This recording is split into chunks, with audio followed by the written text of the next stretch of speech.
UFC Kansas City, Ian Garry versus Carlos Prates, full card predictions. And it like a new setup, kind of. Look how blue this shirt is. This camera is immaculate. And I got a microphone, kind of. We're coming a long way. We're coming a long way, but that doesn't stop us from breaking down this card with unbreakable analysis and in-depth analysis. Full card predictions. Ian Garry versus Carlos Prates, Kansas City, Missouri. Full card predictions, and we're on OBS. We've got a camera. We've got a mic. We've got it all. We've got it all, guys. Where should I be? Down here? Down here's fine? Alright, I'll be down here for yous. I'll be down here if you need me, alright, guys? I know, I hope I'm not too loud either. How blue's my shirt? Do I look good? Oh, see, because it's all inverted. When I turn this way... Oh, gosh. Alright. Starting with the full card predictions. Starting with the one at the start, ending at the one that comes at the very end, the main event, Ian Garry versus Carlos Prates. Number 1, Chelsea Chandler versus Joselyne Edwards. I will be going with that one right there. Chelsea Chandler, if you can... No, Joselyne Edwards, if you can see where I am. Here's my little thing. I'm going Joselyne Edwards. I think she's a lot better than Chelsea Chandler. She's actually got real snappy kicks and pretty good striking. I do like what I see out of Joselyne Edwards. She just got a finish in her last one, a submission on a finishless card. No one got a finish. Ailin Perez, losing to Ailin Perez, that doesn't actually look that bad anymore. That girl seems to beat everyone. Nora Canole, she's a really good girl as well. My dog is walking through the doggy door. I hope you guys didn't hear that. But this mic's so good, it probably picks up a lot of things. But yeah, as you can see here, before all here, Joselyne Edwards only loses to good girls. Chelsea Chandler, 6-3. Terrible, man. Seriously terrible. Not good striking.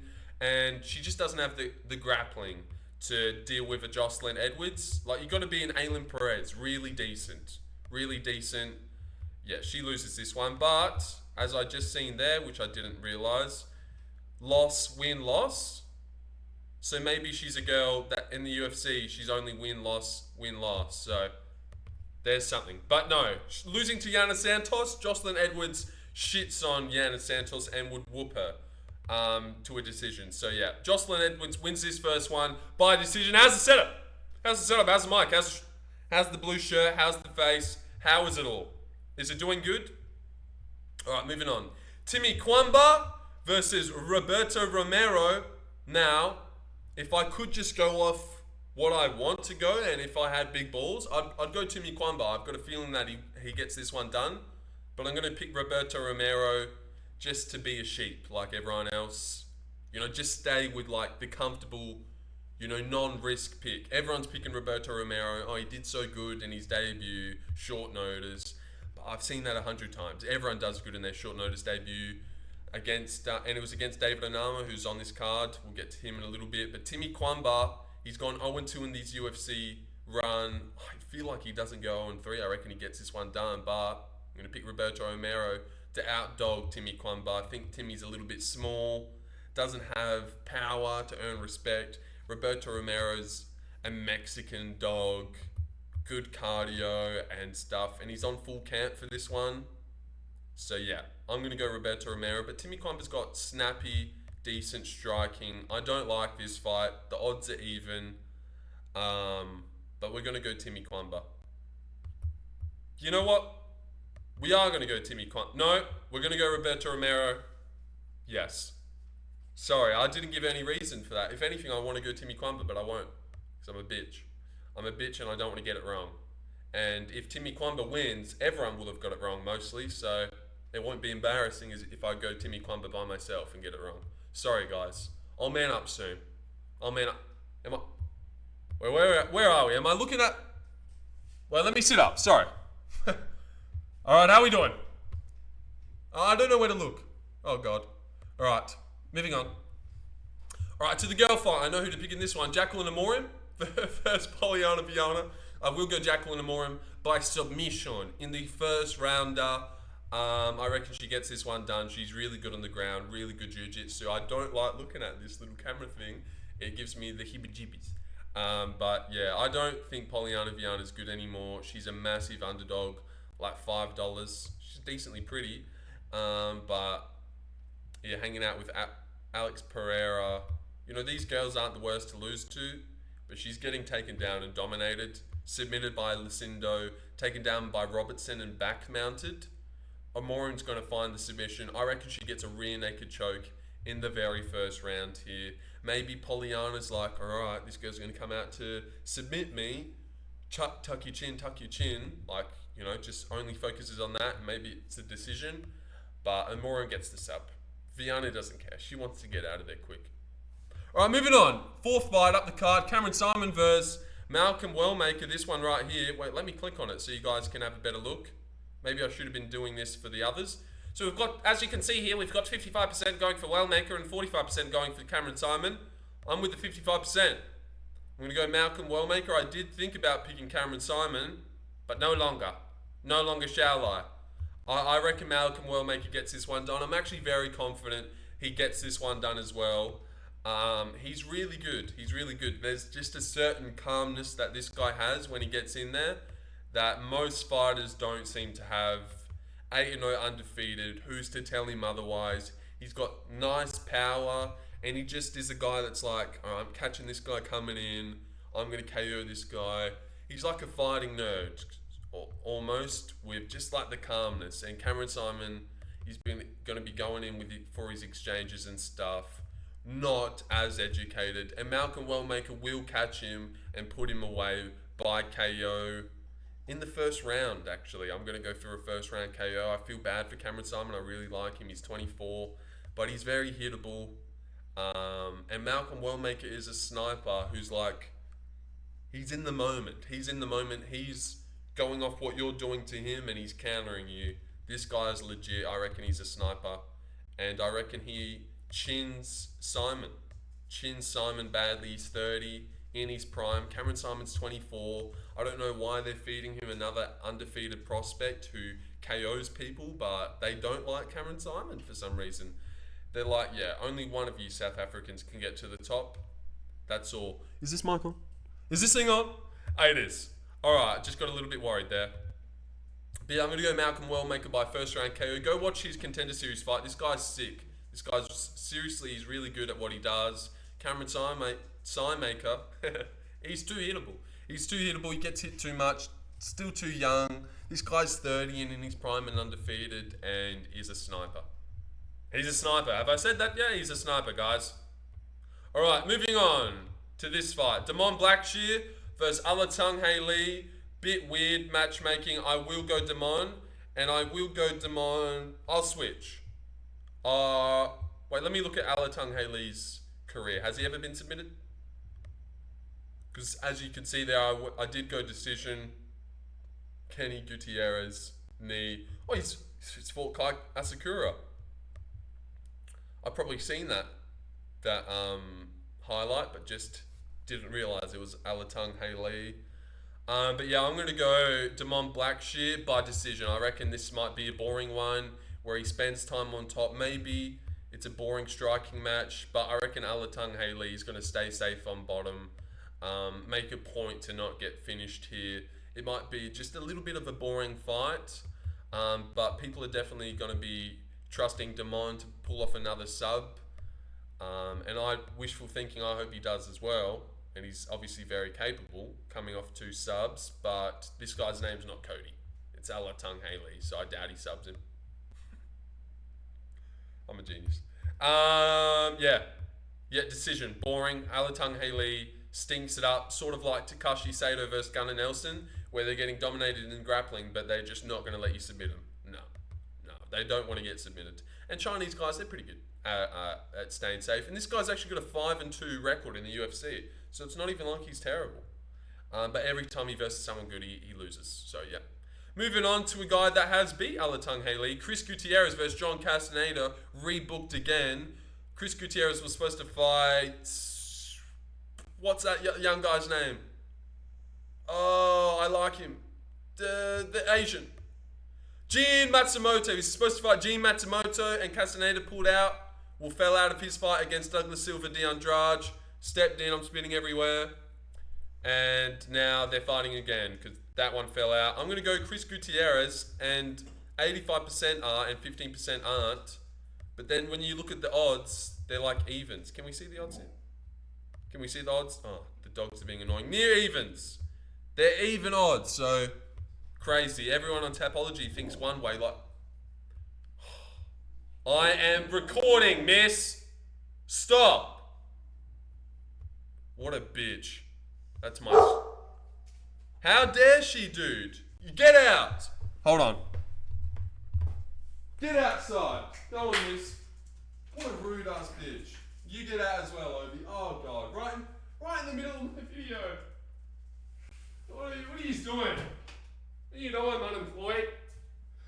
I've got a career to make. I've got an empire to build. I just don't get it. Alright, I'm back. Hi guys. Alright, what were we doing? Yep. Chris Gutierrez wins by tappy, leg kicky decision. Casteneda maybe mixes in the grappling, but I think Chris is at the level that can beat a John Casteneda, sexy Mexi. He's got the mo, so you know how that goes. But yeah, and also if you look at... Oh wait, that doesn't help, does it? Well, he loses and loses. So really, he might lose this one. But yeah, I just think he might outstrike Casteneda, land more, not get wobbled, and 29-28, he wins the first 2 rounds. Wins the first, wins the third, gets taken down in the second, and spends time on bottom, but wins the fight. Leg kick, good movement on the outside, and footwork, and boring fight. That fight's going to suck. But I do have a sneaky feeling that Casteneda probably wins. But style-wise and technique, I'm going to stick to my guns. I do think Chris should get that done. Yep. Moving on to this fight, which is Evan Elder versus Gage Young. They have identical records, both USA guys. Gage Young is 24 and Evan Elder is 28. I will go Evan Elder, but boy, do I think Gage Young might KO him here. G Money, all right. That's all right, though. 88% are going him. What are the odds? No, there isn't any. But this guy fought... Oh, and he got a KO since fighting Quillan Sourkill. But Quillan Sourkill had a granite chin. This guy caught him a lot. And Evan Elder does get dropped. You know what? I'm going Gage Young by KO. I'm going to go Gage Young. Evan Elder gets dropped in every single fight he has. I swear he got wobbled by Gennaro Valdez. Cracked by Darius Flowers as well. Cracked by Nazim. He actually looked really good against Nazim. Oh, he beat Preston... Oh, no, he lost to Preston Parsons. Yeah, I'm going to go Gage Young. I reckon he... No, I'm going to go Evan Elder by decision. Just stick to my guns, but if Gage Young KOs him, then I deserve to get that one wrong. And it'd be like, whoa, Gage Young comes out of nowhere. But man, I hate short notice call-ups. All the time they shock the world and they do good. Roberto Romero versus David Onama. Lopez Evloev. Rinat Carlos Leao. 100 times someone comes in on short notice and you don't think they're going to do good, and they beat the guy up. Cameron Smotherman, Jake Hadley. So I can really see this. Evan Elder does get cracked hard. Gage Young can crack hard. But Evan Elder is really good as well. And I think he will land more decision, recover when he does get dropped. I don't think Gage Young chins him. And Evan Elder's at a good age as well, 28. I'm going to pick him. If it wasn't on short notice, who knows? Well, actually, full camp, I'd be more... The fact that it is short notice, it's more like, oh, God, who knows? But yeah, I'm going Gage Young. No, I'm not. I'm going Evan Elder by decision. Sorry. All right, moving on. Matt Schnell versus Jimmy Flick. I'm definitely going Matt Schnell here. Kunith picked Jimmy Flick, and so did Guru. I definitely get there's a chance, but come on. They're talking about how chinny Matt Schnell is. Have you seen Jimmy Flick fight? The guy cannot inflict damage. He sucks. He's weak, and he's just as chinny. He gets smacked up by everyone good as well. He only beat Malcolm Gordon. This guy is terrible. This guy is terrible. Matt Schnell actually throws hard and decently. I know he's got no chin, but he still cracked Steve Erceg. He still cracked Brandon Royval. He still had that moment against Sumadwoji. Jimmy Flick gets absolutely cooked by all of those guys I just listed. Has no moment of success unless they weirdly fall into a triangle. But yeah, I'm very confident Matt Schnell gets this one done and retires. And I reckon he KOs Jimmy Flick in the first round as well. Jimmy Flick is slow, old, no muscle, no athletic ability. Maybe Matt Schnell's so bad he fumbles this. He's 34. He looks 60. God, that looks shit. But yeah, I am gonna go Jimmy Flick. No, damn it. Why do I keep doing that? I am gonna go Matt Schnell here. I'm confident the brick. I am confident he gets this one done. The brick from like the middle, because that's what this guy seems like. Jimmy the Brick Flick. All right, that's cool. Matt Danger Snell, he gets this one done by KO in the first round. Jimmy Flick is god awful, and yeah, Matt's got no chin, but like this is the easiest guy you could give Matt Schnell possibly. You actually have to be able to deal damage to hurt Matt's chinless chin. I punch harder than Jimmy Flick. Yep, come at me. All right, Ikram Aliskerov versus Andre Muniz. I'm gonna go Ikram by decision. I know that says Muniz decision. Ignore it. Ignore it. I'm gonna go Ikram. I just can't do it with the odds. But I do think Muniz is a bad style matchup, and I do think coming off a first round KO, Ikram's going to be a little bit tentative and unsure of himself, and his striking does suck anyway. Seriously, if you see the way this guy, he doesn't turn over his hooks. He like punches like this. This is his hook. Bang, bang, bang, bang. And I know I can't talk because I've never been in a fight. Well, I have been in one fight and I broke my hand. Broke 3 of my knuckles and cried.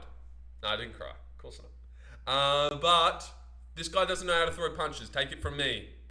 An unemployed guy who's 22 and just hangs out at home and watches UFC. This guy can't throw a punch properly. I reckon Muniz might weirdly be better on the feet. I reckon we're going to get a slow Ikram, but still be enough. If it's a close decision, they'll go Ikram anyways. Maybe he spends time on top. Muniz is happy to work off his back. But I do think this is going to be super close.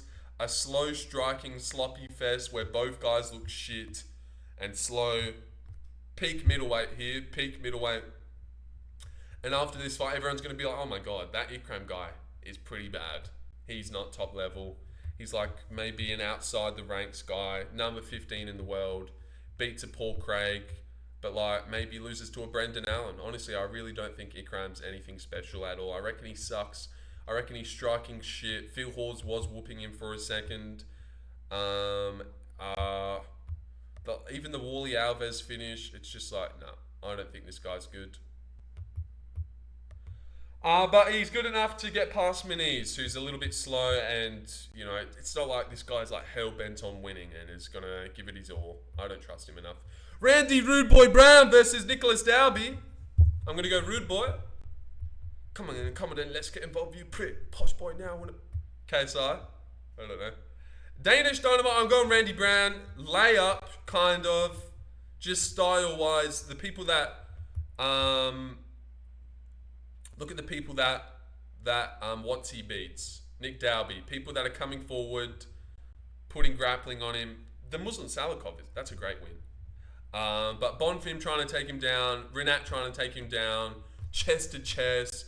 Body to body. This guy's just standing at rage, kicking, outstriking him at distance, voluming him up to an easy decision win for Randy Brown. Don't see him having any trouble here. He looked really good in his last one against Brian Battle. And I think this is just an easy style matchup for him to just leg kick and tap. How long have we been going for? 18 minutes. Yeah, this is easy. Randy Brown wins this one.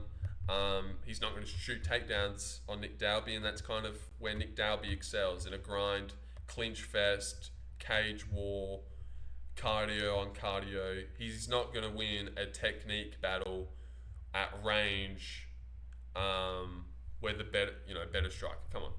Randy Brown, I feel like even though Nick Dalby has my respect and he is a good underdog most times, this is one of the easiest spots on the card, you would say. I'd be very surprised if Randy Brown fumbled this one to a Nick Dalby. Michel Pereria versus Abus Magomedov. A really, really tough one to predict. And Nubby's been running his mouth about Abus, so I'm really worried that Abus is going to win because, you know, Nubby doesn't deserve anything good in the world. And I could see the world smiting him down for being so cocky about Michel. But I will pick Michel. Straight shots, faster, people were picking Bruno to beat Abbas, when I feel like Michel is like Bruno times 10. Faster, better straight shots, equal power, that danger factor that everyone trusted Bruno with against Abbas. This is like Michel. That's like Bruno on crack. Fast, different looks. I reckon he gets this one done, does young Michel. I reckon he actually KOs Abbas in the first round here. Abbas has been chinned in his career in 30 seconds. He just got caught while he was still cold with a big punch. I can see something very similar. Who was that to? Lewis Taylor. This guy caught him in 30 seconds. Damn, he beat Sadabu. When he was 7-3. Also ages ago. Yeah, he just got chinned instantly. I can see something similar. A straight punch. Gonna drop Abbas badly. Couple follow-ups. Pulls him off a little bit quick. Abbas is still a little bit there. But yeah, just a straight down the pipe. He's gonna drop Abbas and finish him off in the first round here by KO. But I could really see Abbas getting this one done. Sticking Michel with a tough teep. Now my dog's looking at me to get back inside. Bitch. Sticking him with the teep. And I could see Michel so many times. Abbas did this as well when he gassed out against Strickland over 5 rounds. In his next fight against Bahallo, he took the first round off. It was like, better not gas.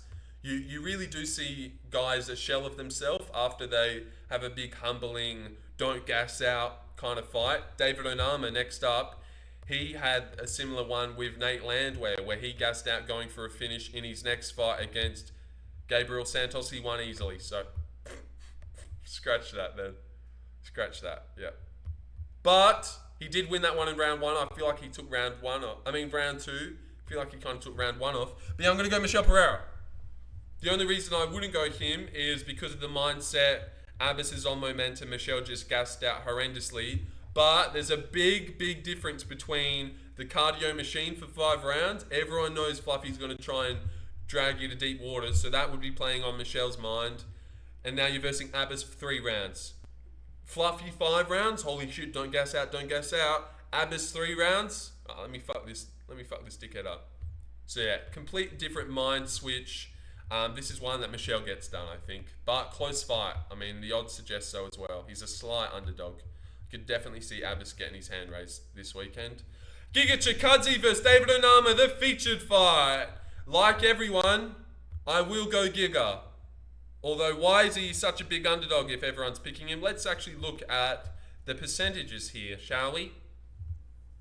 63%. See, you never like when the majority of the public are leaning one way, but the odds makers just know something we don't. They do. But I will go Giga Chikadze. He is dynamic and really good on the back foot. Great rangy strike. I actually picked him to beat Arnold Allen. And he did do really well. And I feel like he's finally starting to get back into the groove of things.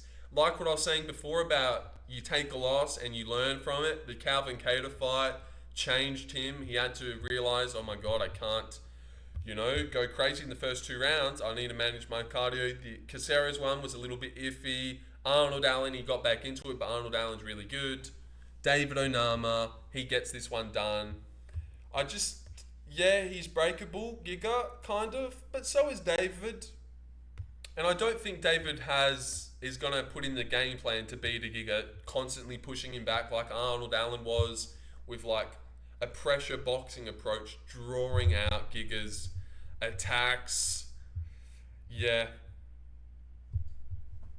Giga Ninja. But yeah, I'm gonna go Giga Chikadze by decision. 29-28. Winning the 3rd round and the 1st round, losing the 2nd. Maybe gets wobbled in a moment, but I don't think David Onama's that good.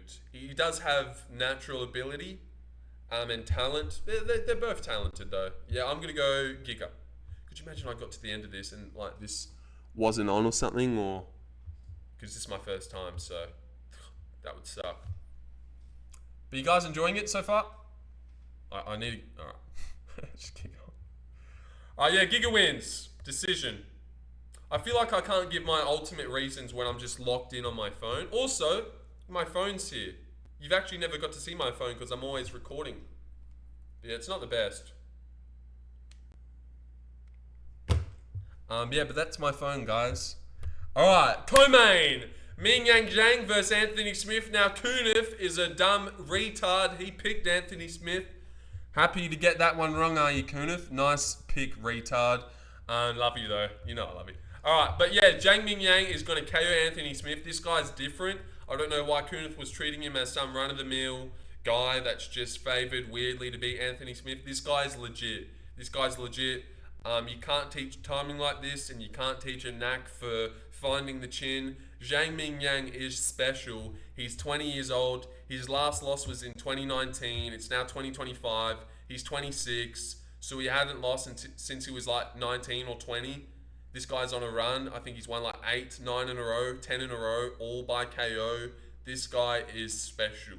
And it's not like he's going forward, swinging wildly, and finding a KO. He's making reads in the first 2 minutes and doing something about it. He's like, oh, Tuko Tokos like leads in with his head every time he comes in. Elbow as he comes in.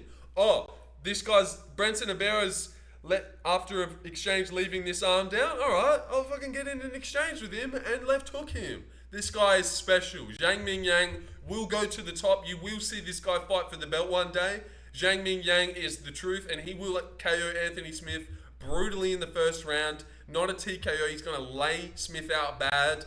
Going to land a shot that just hurts Smith. He might crumple to the ground. We might not see a flat line KO because it's just going to be so tough that Smith's going to get hurt and just not want anymore. But Zhang Ming Yang will dispatch of Smith easily in the first 3 minutes, 4 minutes. A patient Zhang. He's going to see the opening. He's way too fast, hits too hard, and has different timing. And he's just going to be on another level, on another speed level, another skill level than Smith. It's going to be night and day. It's going to be a young wolf in there with an old man, and he's going to destroy him. This is easier than Reyes Smith. Zhang is special. This guy's the truth, dude. And he will win. And then he'll go far, and then you're going to have to be like a Carlos Olberg, like a Blachowicz, but he gets in there and he chins Blachowicz. You're going to have to be something to beat this guy. He's him. Ming Yang madness! Let's go, Zhang! How's that mark doing? All right, main event time. All right, I'm going to try and give good analysis for this one. Ian Machado Garry versus Carlos Prates. I will go Carlos Prates via KO in the third round. You know, a prolonged beating, busts up his nose. I go on Carlos Prates. I reckon he wins this one. A lot of people are talking about the grappling. Ian is a better fighter. He's going to mix in the grappling. No, he can try all he wants. Carlos has these jelly-like legs and these flexible hips where you get in a good shot and they're just too long. Israel Adesanya, Alex Pereira-esque. This guy's takedown defense is unreal. We just seen Gene Silvers the other week. This guy's the same, and they've got a different calmness and confidence in there. I feel like Ian Garry is not going to be able to get too much respect off of Carlos Prates, and I think like when he's in there with him, it's just going to be different. Like the calmness these guys have, you know, their comfortability. I think it's going to be different. He's going to be walking Ian Garry down, pressing forward, slipping on the outside of Ian's jabs. Ian's going to be feinting the low kicks, but Carlos is just not going to care.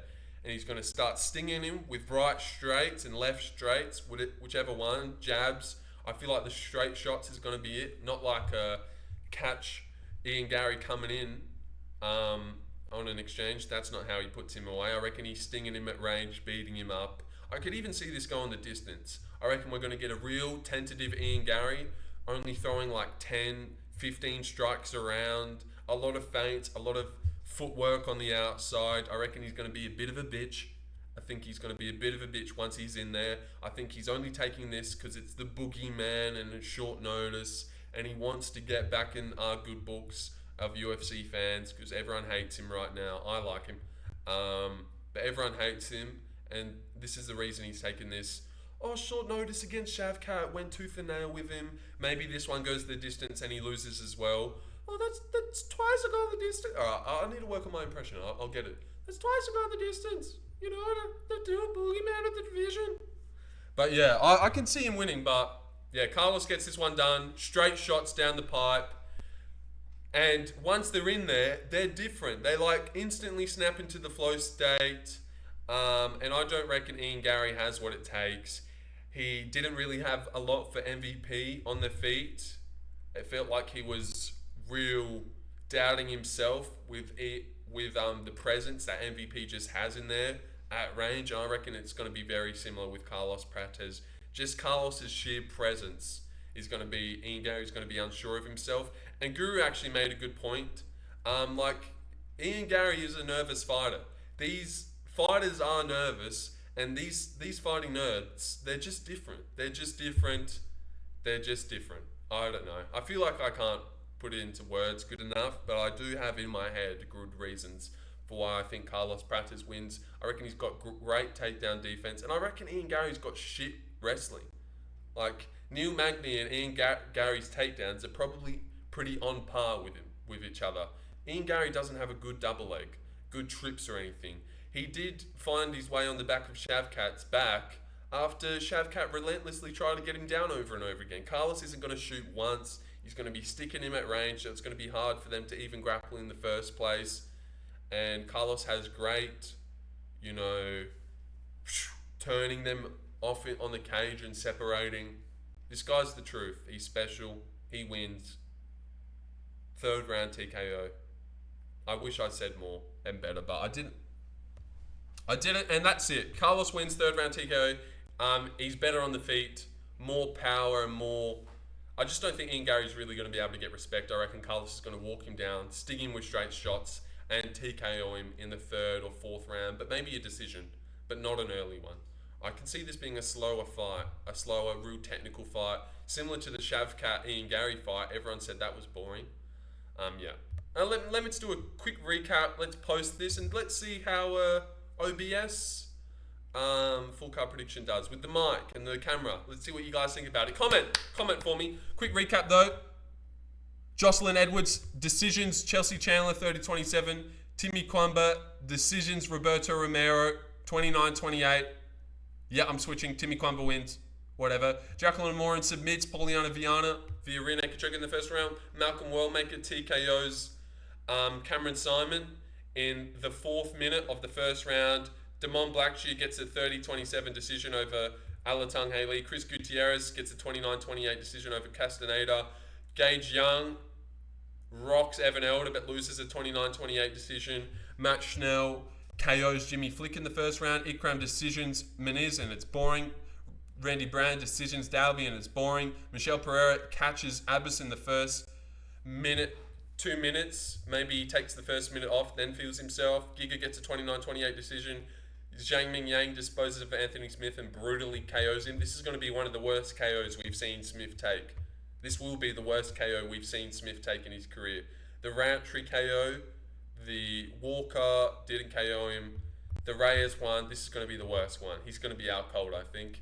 And last but not least, Carlos Prates will finish Ian Garry in the 3rd round. You know what? Carlos Prates, decision. 49-46. Ian Garry wins the 4th round. And he just stings at him. Maybe drops him to a knee. But yeah, Ian Garry doesn't... you got to try to get KO'd by Carlos Prates. I feel like Ian Garry might have a real safe performance where he just doesn't want to get chinned and loses by not doing a lot. Yeah. Decision. I'm going to go Prates decision. All right. Let me know what you guys thought of the OBS. And thank my mum for getting me this camera for my birthday and this mic. Thank my mum, guys. She believes in the dream. Well, I don't know if she believes in it, but she'll help out. You gotta believe in it. It's happening. Alright! UFC Kansas City, Garry versus Prates. Here we go! Thank you, Mum, and hello, Mum, and thank you for buying this mic and this camera. Look at this blue shirt. But I don't know how Tilt my head. How long have we gone? 35 minutes. Actually, I'll just go 35 minutes on the dot. See you guys later. What do you guys think? Comment below. What do you guys think? What do you guys think? You like that?